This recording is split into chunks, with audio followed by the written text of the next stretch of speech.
Monsoon के चौथे spell ने तबाही मचा दी। लाहौर, शेखुपुरा, फैसलाबाद, गुजरात, खानेवाल, शकरगढ़ में बारिश, नशेबी इलाकों में पानी जमा। लाहौर के इलाके ताजपुरा में सबसे ज्यादा 110 मिलीमीटर बारिश रिकॉर्ड। एयरपोर्ट और गिरदोनवा में 109, लक्ष्मी चौक पर 94, जेल रोड पर 70, गुलबर्ग में 59 मिलीमीटर बारिश रिकॉर्ड।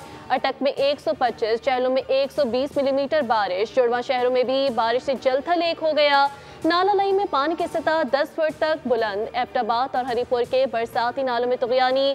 मुजफ्फराबाद के गिरदोनवा में तेज बारिश। लैंडस्लाइडिंग से कई राब्ता सड़कें बंद। दरियाओं और नदी नालों में पानी के बहाव में इजाफा।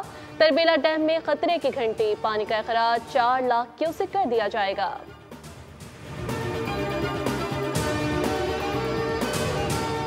और chairman joint chiefs of staff committee general Sahir Shamshad Mirza का दौरा तुर्किया। आलमी दिफाई नुमाइश में पाकिस्तान की नुमाइंदगी की।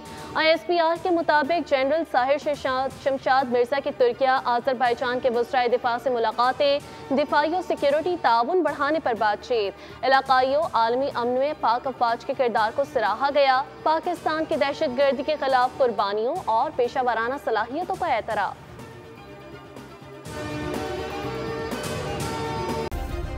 सब्सक्राइब करें और बेल दबाएं ताकि कोई खबर रह न जाए।